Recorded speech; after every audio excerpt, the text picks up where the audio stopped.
രാവിലെ സമയത്തിനായിട്ട് ദൈവത്തെ സ്തുതിക്കുന്ന ചുരുക്കം പേരെങ്കിലും ഒന്നിച്ചുകൂടി ദൈവത്തെ ആരാധിപ്പാൻ ദൈവം അവസരം നൽകി. അതിനായി കർത്താവിന് മഹത്വം. എല്ലാ പ്രിയപ്പെട്ടവരെയും ദൂരത്തിരുന്ന് ആരാധനയിൽ സംബന്ധിക്കുന്നവരെയും ദൈവം അനുഗ്രഹിക്കട്ടെ. ആമേ. നല്ല സാക്ഷ്യങ്ങൾ, ആമേ, നല്ല പ്രബോധനം. ഈ രാവിലെ വളരെ അനുഗ്രഹിക്കപ്പെട്ട ചുരുങ്ങിയ സമയം കൊണ്ട് നല്ലൊരു മെസ്സേജാണ് വാത്സല്യ കുഞ്ഞുമാനച്ചാനി കൂടി ദൈവം നമ്മെ കേൾപ്പിച്ചത്. തൻ്റെ ദാസനെ വീണ്ടും ശക്തീകരിക്കട്ടെ. കുഞ്ഞുങ്ങളെ മൂവരെയും കുടുംബങ്ങളെയും ദൈവം അനുഗ്രഹിക്കട്ടെ. അല്പ മിനിറ്റുകൾ കൂടെ വചനത്തിൽ നിന്ന് ചില കാര്യങ്ങൾ ചിന്തിച്ച് ഈ ആദ്യത്തെ സെക്ഷൻ നമുക്ക് അവസാനിപ്പിക്കണം. ആദ്യത്തെ സെക്ഷൻ കഴിഞ്ഞ് നിങ്ങൾ എല്ലാവരും പെട്ടെന്ന് ഓടിപ്പോകരുത്. ഇവിടെ ബ്രേക്ക്ഫാസ്റ്റ് ഉണ്ട്, അത് കഴിച്ചിട്ടേ എല്ലാവരും പോകാവൂ. ധൃതി പിടിച്ച് പോകരുത്. ദൈവത്തിന് മഹത്വം. രണ്ടാം സെക്ഷനിലും ആമേൻ ഏറെ ആൾക്കാർ വരുമല്ലോ. ദൈവത്തിന് മഹത്വം. ആ സമയത്തും എല്ലാവർക്കും അതിൻ്റെ ഫുഡ് ക്രമീകരിച്ചിട്ടുണ്ട്. ഇവിടുത്തെ യോഗങ്ങൾ അങ്ങനെ നടക്കുന്നത്. അത് പുതുമയല്ല. എല്ലാ പ്രിയപ്പെട്ടവരും ഇതിലൊക്കെ സഹകരിച്ചും സന്തോഷിച്ചും അതൊരു വലിയ കൂട്ടായ്മയാണ്. ദൈവം എല്ലാവരെയും അനുഗ്രഹിക്കട്ടെ. അല്പ മിനിറ്റുകൾ മാത്രം ദൈവവചനത്തിൽ നിന്ന് രാവിലെ ഒന്ന് ചിന്തിക്കാം. എബ്രായ ലേഖനം 11-ാം അധ്യായത്തിൻ്റെ 20-ാമത്തെ വാക്യം ഒന്ന് വായിച്ച് സഹായിച്ചാണ്. വിശ്വാസത്താൽ ഇസഹാക്ക് യാക്കോബിനെയും യേശാവിനെയും ഭാവികാലം സംബന്ധിച്ച് അനുഗ്രഹിച്ചു. ദൈവത്തിന് മഹത്വം. ഒരു വാക്കൂടെ പ്രാർത്ഥിക്കാം. പരിശുദ്ധ പിതാവേ, രാവിലേക്കായി സ്തോത്രം. കൂടപ്പെട്ട് എല്ലാവരെയും ആശീർവദിക്കണം. ഓൺലൈനിൽ ഞങ്ങളോടുകൂടി ആയിരിക്കുന്നവർക്കും അനുഗ്രഹമാക്കണം. ശേഷമായിട്ട് ആരെങ്കിലും കാണുകയോ കേൾക്കുകയോ ചെയ്യുന്നെങ്കിൽ അവർക്കും അനുഗ്രഹമാക്കണം. പുത്രനെ മഹത്വപ്പെടുത്തിയിടണം. ക്രിസ്തുയേശുവിൻ്റെ നിസ്തുല്യ നാമത്തിൽ താഴ്മയോടുകൂടി ഞങ്ങൾ അപേക്ഷിക്കുന്നു. ദയമൂലം കേൾക്കണം സ്വർഗസ്ഥ പിതാവേ. ആമേൻ. നമ്മുടെ കരമുയർത്തി ദൈവത്തിന് മഹത്വം കൊടുക്കാം. ഹല്ലേലൂയ. ഒരിക്കൽ കൂടെ ദൈവത്തെ സ്തുതിച്ചാട്ടെ. ഹല്ലേലൂയ. യേശുനാഥന്റെ പാദങ്ങൾ പിന്തുടരും നാമെന്തോ ഭാഗ്യമുള്ളോ പ്രിയരെ, നാമെന്തോ ഭാഗ്യമുള്ളോ. നാഥന്റെ കാഴ്ചുവട്ടു നാൾതോറും പിന്തുടരാൻ മാതൃകയായി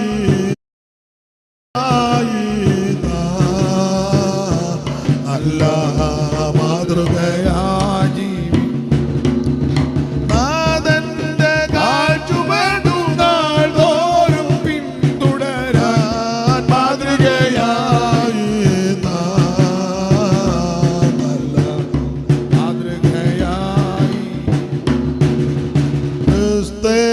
ക്രിസ്തുനാഥന്റെ പാദങ്ങൾ പിന്തുടരും പ്രിയരെ, നാമെന്തു ഭാഗ്യമുള്ളോ. നാഥന്റെ കാഴ്ചുവട്ടു നാൾതോറും പിന്തുടരാൻ മാതൃകയായി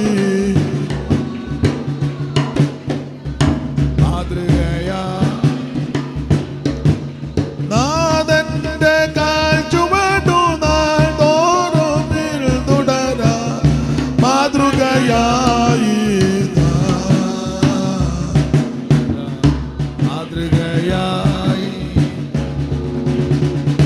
ബുദ്ധി പറഞ്ഞു തന്നും ശക്തി പകർന്നു തന്നും മുൻപിൽ നടക്കുന്നു അവൻ, മുൻപിൽ നടക്കുന്നു.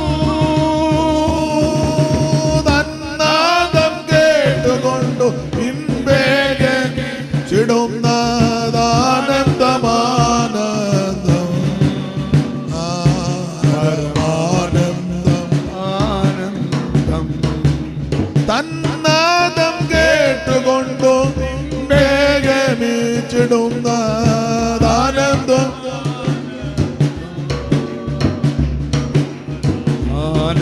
ആനന്ദമാനന്ദം. ക്രിസ്തുയേശുനാഥന്റെ പിന്തുടരും നാമെന്തു ഭാഗ്യമുള്ളോ പ്രിയരെ, നാമെന്തു ഭാഗ്യമുള്ളോ.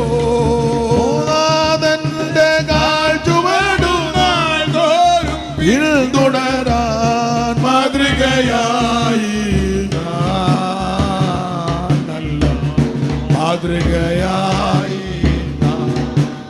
നാഥന്റെ കാൽച്ചുവടും തോറും പിന്തുടരാൻ മാതൃകയായി നല്ല മാതൃകയായി. കരമുയർത്തി ദൈവത്തിന് മഹത്വം കൊടുത്താട്ടെ. വായിച്ച തിരുവെടുത്ത് വളരെ പരിചിതമായ വാക്യമാണ്. എബ്രായ ലേഖനം 11-ാം അധ്യായത്തിന്റെ 20-ാം വാക്യം. വിശ്വാസത്താൽ ഇസ്ഹാക്ക് യാക്കോബിനെയും ഏശാവിനെയും ഭാവികാലം സംബന്ധിച്ച് അനുഗ്രഹിച്ചു. സ്തോത്രം. പ്രിയ കുഞ്ഞുമാനച്ചായന് അബ്രഹാമിൻ്റെ വിശ്വാസം, പ്രവൃത്തി, സ്തോത്രം, അനുസരണം, അതിനെപ്പറ്റി ചുരുങ്ങിയ സമയം കൊണ്ട് ആഴമേറിയ തൂതാ പറഞ്ഞത്. ആമേൻ. ദൈവത്തിൻ്റെ മഹത്വം. അപ്പം ഞാൻ അതിൻ്റെ ചുവട് പിടിച്ച് ഇസഹാക്കിലോട്ടൊന്ന് കയറുക. ദൈവത്തിൻ്റെ മഹത്വം. ഇസഹാക്കിനെ യാഗം അർപ്പിച്ച വിഷയം ഞാൻ സൂചിപ്പിച്ചു. എബ്രായ ലേഖനം വിശ്വാസ വീരന്മാരുടെ പട്ടികയാണ്. 11-ാം അധ്യായം. ഹാബേൽ മുതലുള്ള വിശ്വാസ വീരന്മാരെ പൗലോസ് അങ്ങോട്ട് ഓർഡറായിട്ട് തെളിയിച്ചു കൊണ്ടുവരിക. വിശ്വാസത്താൽ ഹാബേൽ കൈയിൻ്റെതിലും ഉത്തമമായ യാഗം കഴിച്ചു. ഈ 11-ാം അധ്യായം ഞാൻ പറയാറുണ്ട്, എല്ലാം വിശ്വാസത്താലാണ് സംഭവിക്കുന്നത്. സ്തോത്രം. എല്ലാ കാര്യങ്ങളും വിശ്വാസത്താൽ എന്ന് പറഞ്ഞാൽ ഒരു ദൈവ പൈതലിനോടുള്ള ബന്ധത്തിൽ വിശ്വാസത്താലാണ് എല്ലാം നടക്കുന്നത്. അപ്പോൾ തന്നെ പ്രവൃത്തി വളരെ അത്യാവശ്യമാണ്. അതോടുകൂടി അനുസരണവും. അദ്ദേഹം ഓർപ്പിച്ചതുപോലെ ഇത് മൂന്നും ഒന്ന് ശരിയായ നിലയിൽ കൊണ്ടുപോയാൽ ഒരു കുഴപ്പം വരികയില്ല. നമുക്ക് ഈ കുഴപ്പമെല്ലാം വരുന്നത് ഇത് മൂന്നും കൂടെ ഒന്നിച്ച് നമ്മൾ കൊണ്ടുപോകുന്നില്ല, ഞാനും നിങ്ങളുമല്ല. അപ്പോൾ ശ്രദ്ധിക്കുക, എല്ലാം വിശ്വാസത്താൽ. ഈ 11-ാം അധ്യായം നിങ്ങൾ പഠിച്ചാൽ ഒരു ദൈവപൈതലിനോടുള്ള ബന്ധത്തിൽ അതിനകത്തുള്ള പാഠം ജനനം മുതൽ മരണവും എല്ലാം വിശ്വാസത്താൽ. ഞാൻ ആ വിശ്വാസത്താൽ എന്നുള്ള പദം അങ്ങെടുക്കുന്നത്. നിങ്ങൾ അതിൻ്റെ ആ 11-ാം അധ്യായത്തിൻ്റെ 23-ാം വാക്യം വായിച്ചേ. വിശ്വാസത്താൽ മോശയുടെ ജനനത്തിങ്കൽ. അപ്പോൾ ജനനം എങ്ങനെ ആയിരിക്കണം? വിശ്വാസത്താല. നാം യേശുക്രിസ്തുവിനെ നേരിട്ട് കണ്ടിട്ടില്ല, വിശ്വസിക്കുക. ആമേൻ. സ്തോത്രം. വിശ്വാസത്താല നമ്മുടെ ജനനം, വീണ്ടും ജനനം വിശ്വാസത്താൽ നടക്കണം. ആട്ടെ, വിവരിക്കുന്നില്ല. 2, വളർച്ച, അതും വിശ്വാസത്താലായിരിക്കണം. ആ 24-ാം വാക്യം വായിച്ചേ. വിശ്വാസത്താൽ മോശ താൻ വളർന്നപ്പോൾ പാപത്തിന്റെ വിശ്വാസത്താൽ മോശെ താൻ വളർന്നപ്പോൾ. അപ്പം വിശ്വാസത്താൽ വളരണം, വിശ്വാസത്താൽ ജനിക്കണം, വിശ്വാസത്താൽ വളരണം. ഇത് വിശ്വാസത്തിൽ ജനിച്ചു, യാതൊരു വളർച്ചയില്ല. അന്ന് 2 വാക്യം പഠിച്ചതാ. 35 കൊല്ലമായിട്ട് ആ 2 വാക്യത്തിലാ നിൽക്കുന്നത്. 1, എൻ മനമേ യഹോവയെ വാഴ്ത്തുക, എൻ്റെ സർവാന്തരംഗവുമേ. അന്ന് പഠിച്ച വാക്യമാണ്. പിന്നെ ഒരു വാക്യമാണ്, ഞാൻ എൻ്റെ കണ്ണ് പർവ്വതങ്ങളിലേക്ക് ഉയർത്തുന്നു. പിന്നെ പേടി കിട്ടാതിരിക്കാൻ 91. അത് മൊത്തം അറിയത്തില്ല, തെറ്റും. യാതൊരു വളർച്ചയില്ല. ആ വിശ്വാസത്തിൽ ഇറങ്ങിയപ്പോൾ 2 പാട്ടറിയാം. ഇപ്പോഴാണ് അതിൻ്റെ വരിയും കൂടെ മറന്നുപോയി. ഇപ്പം നിങ്ങൾ ചില സഭകളിലൊക്കെ ചെന്ന് ഇത് കാണിക്കും, ഇത് പാട്ടുമെല്ലാം കാണിക്കും. അതുകൊണ്ട് പാട്ടുപുസ്തകം പോലും ഇപ്പം ആർക്കും പാഠ്യപുസ്തകം മേടിക്കുകയില്ല, പഠിക്കുകയില്ല, താല്പര്യവുമില്ല. കാരണം ഒന്നും കൊണ്ടുപോകണ്ട, വാക്യം വരെ സഹിതം കാണിക്കുക. നമ്മൾ എന്തിങ്ങനെ നോക്കിയിരുന്നാൽ മതി. അവിടെ വാക്യമുണ്ട്, പാട്ടുണ്ട്, എല്ലാം ഉണ്ട്. നമ്മളിങ്ങനെ ഒന്ന് ഇരുന്ന് കൊടുക്കുക. ആട്ടെ, വിവരിക്കുന്നില്ല. 1, ഒരു ദൈവവൈദ്യൻ്റെ ജനനം വിശ്വാസത്താൽ, വളർച്ച വിശ്വാസത്താൽ. ഇനി അടുത്തത് ആരാധന വിശ്വാസത്താലായിരിക്കണം. ആ 4-ാം വാക്യം വായിച്ചേ. 11:4. വിശ്വാസത്താൽ ഹാബേൽ ദൈവത്തിന് കൈയിൻ്റെതിലും ഉത്തമമായ യാഗം കഴിച്ചു. അപ്പോൾ ആരാധന അത് വിശ്വാസത്താലായിരിക്കണം. ജനനം വിശ്വാസത്താൽ, വളർച്ച വിശ്വാസത്താൽ, ആരാധന വിശ്വാസത്താൽ. ഇനി എവിടെയാലും ചെന്ന് താമസിക്കുകയാണെങ്കിൽ അതും വിശ്വാസത്താലായിരിക്കണം. 9-ാം വാക്യം. വിശ്വാസത്താൽ അവൻ വാഗ്ദത്ത ദേശത്ത് ഒരു അന്യദേശത്തെന്ന പോലെ ചെന്ന് വാഗ്ദത്തത്തിന് കൂട്ടവകാശികളായ ഇസഹാക്കിനോടും യാക്കോബിനോടും കൂടെ കൂടാരങ്ങളിൽ പാർത്തും കൊണ്ട്. സ്തോത്രം. അപ്പോൾ വിശ്വാസത്താലാ പാർക്കുന്നത്. ജനനം വിശ്വാസത്താൽ, വളർച്ച വിശ്വാസത്താൽ, ആരാധന വിശ്വാസത്താൽ, പാർക്കുന്നത്. എവിടെയെങ്കിലും പോയി താമസിച്ചാൽ അതും വിശ്വാസത്താലാ. നാട്ടുകാർക്കും അറിയാം നമ്മൾ പെന്തിക്കോസുകാരാന്ന്. ഇത് അറിയരുതെന്ന് പറഞ്ഞ് താമസിക്കുന്ന ആൾക്കാരുണ്ട്. ഞാൻ പെന്തിക്കോസാന്ന് അറിയരുത്. മുറിക്കകത്ത് നിന്ന് കാറിലോട്ട് കയറുക, കാറിൽ നിന്ന് ചർച്ച് വരിക, ചർച്ച് നേരെ കാറ് കൊണ്ട് കാർ പോർച്ചിലോട്ട് കയറ്റുക, മുറിക്കകത്ത് കയറുക. അയലത്തുകാർക്ക് പോലും അറിയാൻ പറ്റിയത് എന്തോ ഇനവാന്ന്. നമ്മൾ ചോദിക്കും, ഞങ്ങളുടെ ഇവിടെ പെന്തിക്കോസുകാരൻ ഇവിടെ ഉണ്ട്. ഏത് ഉണ്ട് ഇവിടെ? പുള്ളി പെന്തിക്കോസാന്നോ? ആ, ഞങ്ങളുടെ സഭയിലാണ് വരുന്നത്. അയ്യോ, വെളുപ്പിനെ പോകുന്ന കാണാം, രാത്രി വന്ന് കയറുന്നതും അറിയാം. അതല്ല ജീവിതം. നാം പേർക്കുന്ന ഇടങ്ങളിൽ ഉള്ളവരറിയണം നാം ദൈവപൈതല. അത് വിശ്വാസത്താൽ വേണം അവിടെ പാർക്കാൻ.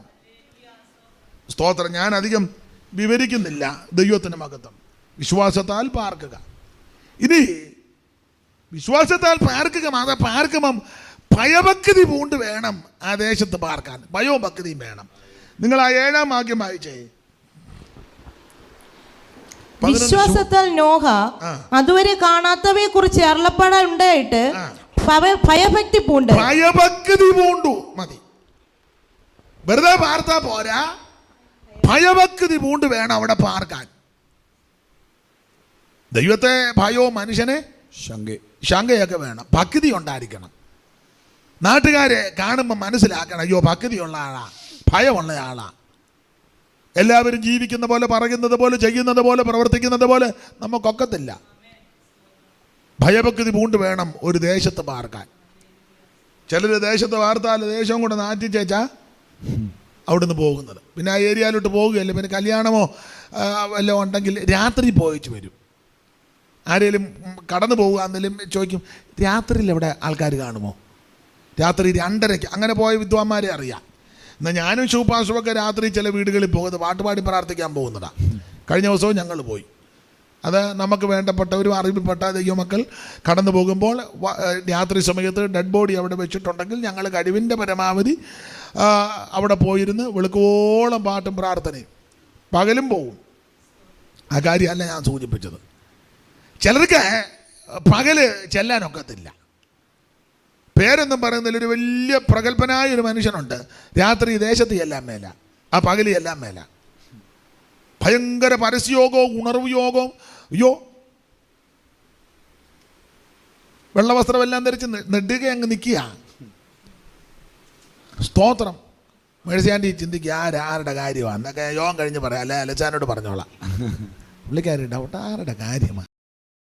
വിശ്വാസത്താൽ സാറയും വാഗ്ദത്തം ചെയ്തവനെ വിശ്വസ്തൻ എന്ന് എണ്ണുകയാൽ, വാഗ്ദത്തം ചെയ്തവനെ വിശ്വസ്തൻ എന്ന് എണ്ണുകയാൽ പ്രായം കഴിഞ്ഞിട്ടും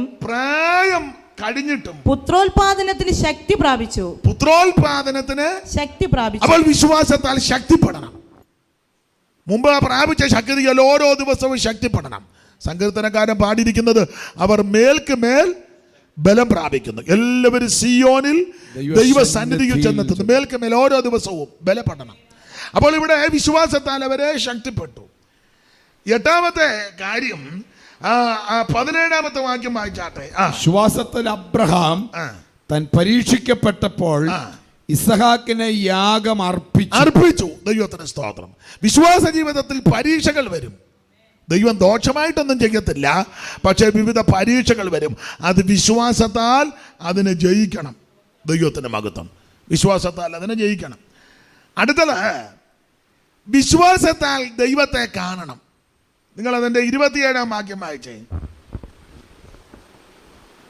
വിശ്വാസത്താൽ അവൻ അദൃശ്യ ദൈവത്തെ കണ്ടതുപോലെ ഉറച്ചു നിൽക്കയാൽ രാജാവിന്റെ കോപം ഭയപ്പെടാതെ മിസ്രയീം വിട്ടുപോന്നു. വിശ്വാസത്താൽ അദൃശ്യ ദൈവത്തെ കണ്ടു. അപ്പോൾ നാം വിശ്വാസത്താൽ ആ ദൈവത്തെ കണ്ടു. ഇവിടേക്ക് ആരും യേശുവിനെ നേരിട്ട് കണ്ടിട്ടില്ല. ദൈവത്തെ ആരും ഒരു നാളും കണ്ടിട്ടുമില്ല, കാണാനൊക്കത്തുമില്ല. തിരുവനന്തപുരത്ത് വായിക്കുന്നത് കോരേബിൽ വെച്ച് സംസാരിച്ചപ്പോൾ ഇടപെട്ടപ്പോൾ രൂപമൊന്നും നിങ്ങൾ കണ്ടില്ലല്ലോ, എന്നാൽ മുഴുവൻ രൂപം കൊത്തി വെച്ചിരിക്കുക പലയിടങ്ങളിലും. ദൈവത്തെ ആരും ഒരു നാളും കണ്ടിട്ടില്ല, പക്ഷെ വിശ്വാസ കണ്ണാൽ കാണുക. ദൈവത്തിന് മഹത്വം. ആട്ടെ, വിശ്വാസത്താൽ ദൈവത്തെ കാണുക. ഇനി അടുത്തത് വിശ്വാസത്താൽ പലതും അടക്കണം. 33-ാം വാക്യം വായിച്ചേ. വിശ്വാസത്താൽ അവർ രാജ്യങ്ങളെ അടക്കി നീതി നടത്തി. വിശ്വാസത്താൽ രാജ്യത്തെ അടക്കി. പല കാര്യങ്ങളും വിശ്വാസത്താൽ അടക്കണം. നമ്മുടെ കാലത്ത്, നമ്മുടെ ജീവിത സമയത്ത് പല വിഷയങ്ങളും അടങ്ങണം, ഒതുങ്ങണം. സ്തോത്രം. വിശ്വാസത്താൽ നശിക്കാതിരുന്ന 31-ാം വാക്യം വായിച്ചേ. വിശ്വാസത്താൽ രാഹാബ് എന്ന വേശ്യ ഒറ്റുകാരെ സമാധാനത്തോടെ കൈക്കൊണ്ടു അവിശ്വാസികളോട് കൂടെ നശിക്കാതിരുന്നു. നശിക്കാതിരുന്നു ഉണ്ടോ? അത് വിശ്വാസത്താല. ഞാൻ എല്ലാ ഭാഗവും എടുക്കുന്നില്ല. സ്തോത്രം. നാം ഇങ്ങനെ വായിക്കുന്നു, വിശ്വാസത്താൽ അവൻ മരണകാലത്തിങ്കൽ. അങ്ങനെ 21-ാം വാക്യം വായിച്ചേ. വിശ്വാസത്താൽ യാക്കോബ് മരണകാലത്തിങ്കൽ. വിശ്വാസത്താൽ യാക്കോബ് മരണകാലത്തിങ്കൽ. അപ്പോൾ വിശ്വാസത്തിൽ ജനിച്ച് അങ്ങനെ യാഗോ ആരാധനയും കൂട്ടായ്മയും ജീവിതവും പാർപ്പും എല്ലാം വിശ്വാസത്താൽ. ഇവിടെ വാക്യ വിശ്വാസത്താൽ മരണകാലം. അപ്പം മരിക്കാറായപ്പോഴും വിശ്വാസത്തിൽ തന്നെ, അല്ലാതെ കുറേ നാൾ തുള്ളിയും പാടിയും കൊട്ടിയും തമ്പേറും തല്ലി പൊട്ടിച്ചേച്ച് ഒടുവിൽ പ്രായമായി പരുവക്കേടായപ്പം എങ്ങോട്ട് പോകണമെന്ന് അറിയാമല്ലത് കുഴയരുത്. ഇത് വിശ്വാസത്താൽ മരണകാലത്തിങ്കൽ. മരിക്കാറായപ്പോഴും വിശ്വാസത്താല. ഇനി അതിൻ്റെ 13-ാം വാക്യം വായിച്ചേ. ഇവരെല്ലാവരും വാഗ്ദത്തം നിവർത്തി പ്രാപിക്കാതെ ദൂരത്ത് നിന്ന് അത് കണ്ട് അഭിവന്ദിച്ചും ഭൂമിയിൽ തങ്ങൾ അന്യരും പരദേശികളുമെന്ന് ഏറ്റുപറഞ്ഞും കൊണ്ട് വിശ്വാസത്തിൽ മരിച്ചു. ഉണ്ടോ? അപ്പോൾ വിശ്വാസത്തിൽ ജനനം അതിങ്ങനെ പടിപടിയായിട്ട് വന്ന് വിശ്വാസത്തിൽ മരിച്ചു. നമ്മുടെ വിശ്വാസത്തിന് ഭംഗമൊന്നും ഉണ്ടാകരുത്. അനുസരണവും പ്രവൃത്തിയും കൂടെ ചേർത്ത് വിശ്വാസത്താൽ ജീവിക്കുന്ന ദൈവമക്കൾക്ക് യാതൊരു ദോഷവും വരികയില്ല. ഇവിടെ ഇസഹാക്കിനെ പറ്റി 20-ാമത്തെ വാക്യത്തിൽ പറയുക, വിശ്വാസത്താൽ ഇസഹാക്ക് യാക്കോബിനെയും ഏശാവിനെയും ഭാവികാലം സംബന്ധിച്ച് അനുഗ്രഹിച്ചു. ദൈവത്തിന്റെ മകൻ. വിശ്വാസത്താൽ ദൈവമക്കൾ തലമുറകളെ അനുഗ്രഹിക്കണം. ഇന്നലെ രാത്രി കേട്ടതുപോലെ എപ്പം മരിക്കുമെന്നൊന്നും നമുക്കറിയത്തില്ല, ഏത് സമയമാണെന്ന് നിശ്ചയമില്ല. പക്ഷേ വിശ്വാസത്താൽ അനുഗ്രഹിക്കുന്നവരായിരിക്കണം. തലമുറകളെ വിശ്വാസത്താൽ അനുഗ്രഹിക്കണം. പ്രിയപ്പെട്ടവരെ വിശ്വാസത്താൽ അനുഗ്രഹിക്കണം. അവിശ്വാസത്തിൻ്റെ നിരാശയുടെ ഒരു വാക്ക് പറയരുത്. സ്തോത്രം. വിശ്വാസത്താൽ. ഇവിടെ ഇസഹാക്കിനെ പറ്റി പഠിക്കുമ്പോൾ ഈ വേദപുസ്തകത്തിലെ പല വിഷയങ്ങളും പ്രതിരൂപ സ്വരൂപങ്ങളാണ്. എന്ന് പറഞ്ഞാൽ നിഴലും പൊരുളുമാണ്. പഴയ നിയമത്തിലെ പല സംഭവങ്ങൾ നിഴലും, അത് പുതിയ നിയമത്തിലേക്ക് വരുമ്പോൾ അതിൻ്റെ പൊരുളുമാണ്. ഇസഹാക്കിനെ പറ്റി പഠിക്കുമ്പോൾ, നിഴലായിട്ട് പഠിക്കുമ്പോൾ യേശു ക്രിസ്തുവിന് നിഴലായിട്ട് നിൽക്കുക ഇസഹാക്ക്. ആ ഭാഗം വിശദീകരിക്കുന്നില്ല. പൗലോസ് ഈ വിഷയം തെളിയിച്ചപ്പോൾ ആ കാര്യങ്ങൾ പറഞ്ഞല്ലോ, അബ്രഹാമിന് 2 ഭാര്യമാർ, അങ്ങനെ 2 സ്ത്രീകൾ, 2 മക്കൾ. ആ 2 മക്കളിൽ ഒന്ന് ദാസിയുടെ മകൻ, 2 സ്വതന്ത്രയുടെ മകൻ. അപ്പം 2 മക്കൾ അബ്രഹാമിന്, ഒന്ന് ദാസിയുടെ മകനും ഒന്ന് സ്വതന്ത്രയുടെ മകൻ. എന്നിട്ട് അത് പറഞ്ഞു വന്നേച്ച് പൗലോസ് പറയാ, ഇത് സാദൃശ്യമാകുന്ന. അതാ നിങ്ങൾ 4-ാം അധ്യായത്തിൻ്റെ എല്ലാ വാക്യവും വായിക്കണ്ട, 22-ാം വാക്യം വായിച്ചേ. 4:22 ഗലാത്യ ലേഖനം 4-ാം അധ്യായത്തിന്റെ 22-ാമത്തെ വാക്യം. അബ്രഹാമിന് 2 പുത്രന്മാരുണ്ടായിരുന്നു. ഒരുവൻ ദാസി പ്രസവിച്ചവൻ, ഒരുവൻ സ്വതന്ത്രം പ്രസവിച്ചവൻ എന്ന് എഴുതിയിരിക്കുന്നുവല്ലോ. ദാസിയുടെ മകൻ സ്വതന്ത്രയുടെ മകനോട് കൂടെ അവകാശിയാകുകയില്ല എഴുതിയിരിക്കുന്നുവല്ലോ. ദാസിയുടെ മകൻ ജഡപ്രകാരവും സ്വതന്ത്രയുടെ മകനോ വാഗ്ദത്തത്താൽ ജനിച്ചിരുന്നു. അടുത്ത പദം, ഇത് സാദൃശ്യമാകുന്നു. അപ്പോൾ ചില വിഷയങ്ങളൊക്കെ സാദൃശ്യപ്പെടുത്തിയാണ് പറഞ്ഞിരിക്കുന്നത്. ഒന്ന് ദാസിയുടെ മകൻ, 2 സ്വതന്ത്രയുടെ മകൻ. ഇനി വേറൊരു വിഷയമുണ്ട്. ഈ സ്വതന്ത്രയുടെ മകനും ദാസിയുടെ മകനും കൂടെ ജീവിച്ചാൽ രണ്ടുപേരും പ്രശ്നമാണ്. അതിൽ ഈ ദാസിയുടെ മകൻ സ്വതന്ത്രയുടെ മകനെ ഉപദ്രവിക്കും. അങ്ങനെയാണല്ലോ 29-ാം വാക്യം. എന്നാൽ അന്ന് ജഡപ്രകാരം ജനിച്ചവൻ ആത്മപ്രകാരം ജനിച്ചവനെ ഉപദ്രവിച്ചതുപോലെ ഇന്നും കാണുന്നു. ഉപദ്രവിക്കും. അപ്പൊ ഇത് ഞാൻ എല്ലാ ഭാഗവും എടുക്കുന്നില്ല, സമയമായല്ലോ. പ്രതിരൂപ സ്വരൂപങ്ങളാണ്. ഇസഹാക്ക് യേശുക്രിസ്തുവുമായിട്ട് തുലനം ചെയ്ത് പഠിച്ചാൽ രണ്ടുപേരുടെയും ജനനവും വളർച്ചയും ജീവിതമൊക്കെ ഈ താരതമ്യ പഠനം നടത്തിയാൽ 1-2 കാര്യങ്ങൾ ചിന്തിക്കാം. ഒന്ന്, ഇസഹാക്ക് വാഗ്ദത്ത സന്തതിയാണ്. യേശുക്രിസ്തുവും വാഗ്ദത്ത സന്തതിയാണ്. അത് കുഞ്ഞുമനച്ചാൻ ഓർപ്പിച്ചല്ലോ. ആ 17-ാം അധ്യായത്തിന്റെ 16 വായിച്ച എല്ലാ വാക്യവും എടുപ്പിക്കുന്നില്ല. ഉൽപ്പത്തി 17-16.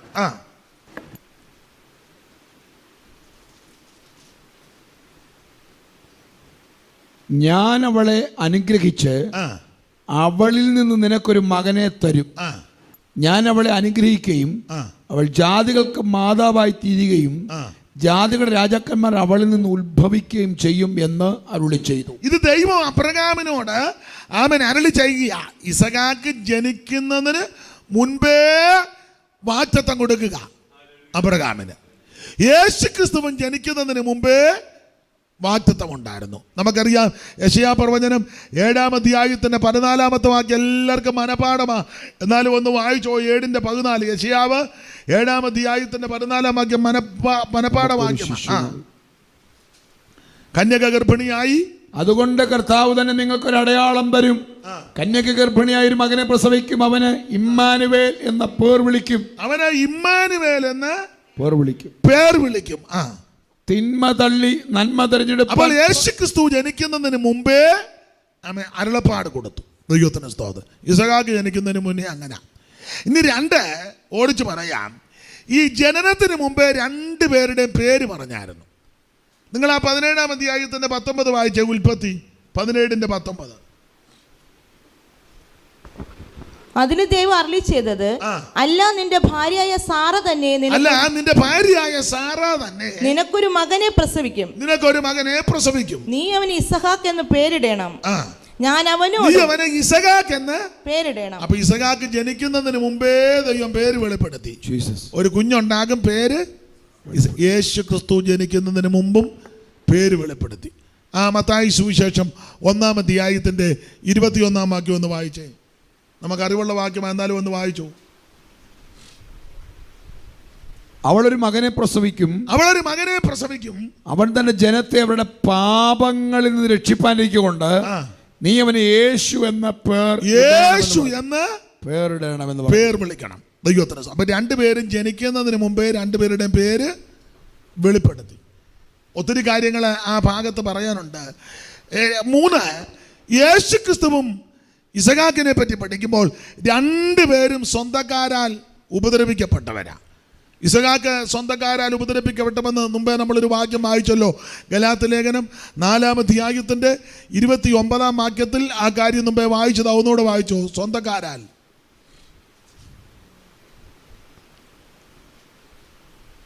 4:29.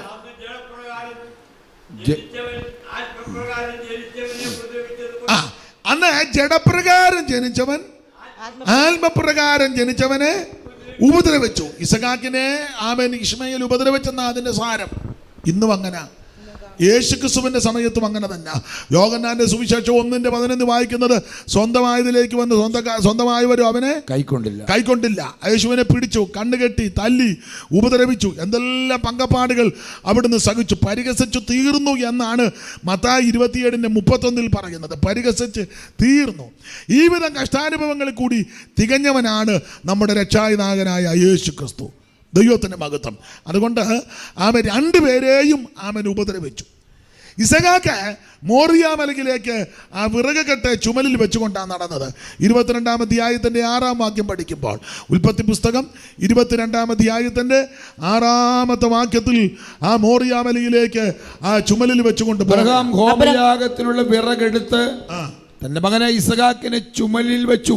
ഇസഹാക്കിന്റെ ചുമലിൽ വെച്ചു. ഇസഹാക്കിന്റെ ചുമലിൽ വെച്ചു. അപ്പോൾ ഈ വിറക് കെട്ട് ചുമലിൽ വെച്ചുകൊണ്ട് ഇസഹാക്ക് ആ മോറിയാമലിലേക്ക് നടന്നു പോകുക. നമ്മുടെ കർത്താവാകുന്ന യേശു ക്രിസ്തുവും കുരിശുമരം ചുമന്ന് നമുക്ക് വേണ്ടി ഗോൽഗോഥാവിലേക്ക് പോയി.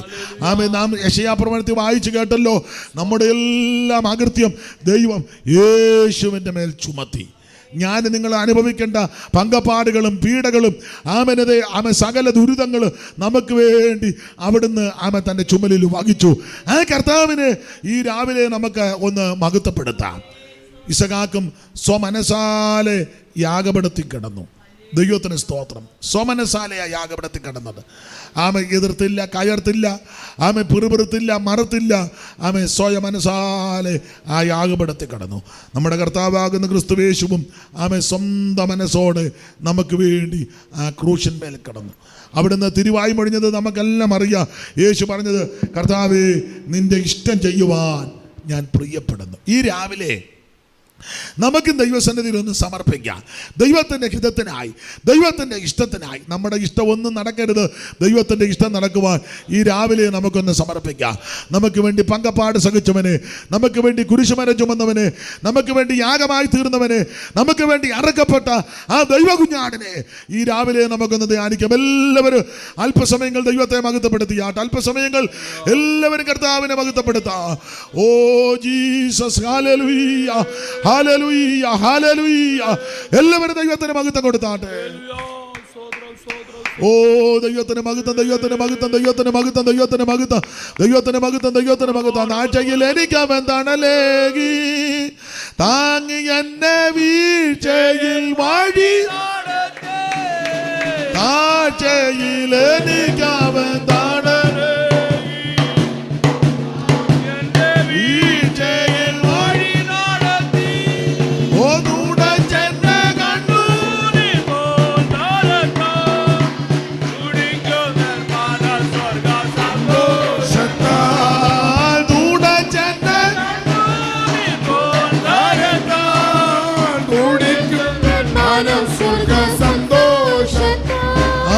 ജീവന്റെ ഉറവിടം ക്രിസ്തുവൻ.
ശാന്തി. ഓ ജീവന്റെ ഉറവിടം ക്രിസ്തുവൻ.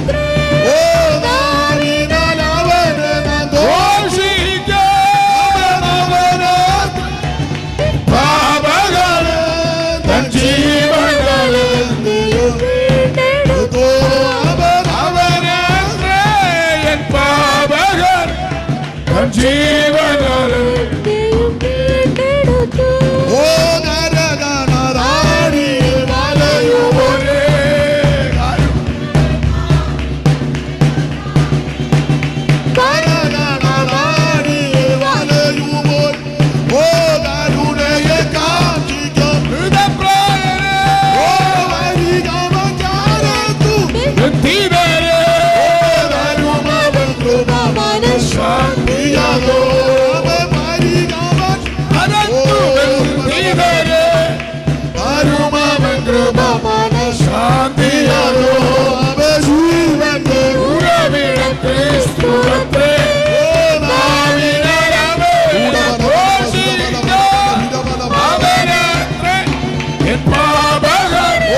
നീയും വീണ്ടെടുത്തു. ഓ താഴ്ചയിലെനിക്കവൻ തണലേകി, അവൻ താങ്ങി എന്നെ വീഴ്ചയിൽ. ഓ താഴ്ചയിലെനിക്കവൻ തണലേകി, താങ്ങി എന്നെ വഴി നടത്തി ഉടച്ചെന്നെ കണ്ടു മുൻകാലത്ത്. ഓ തുടിക്കുന്ന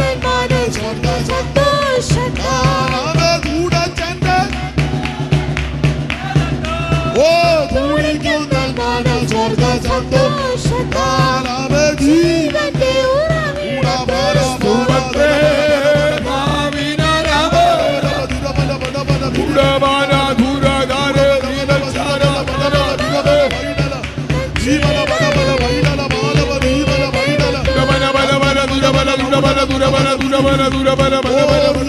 ജീവന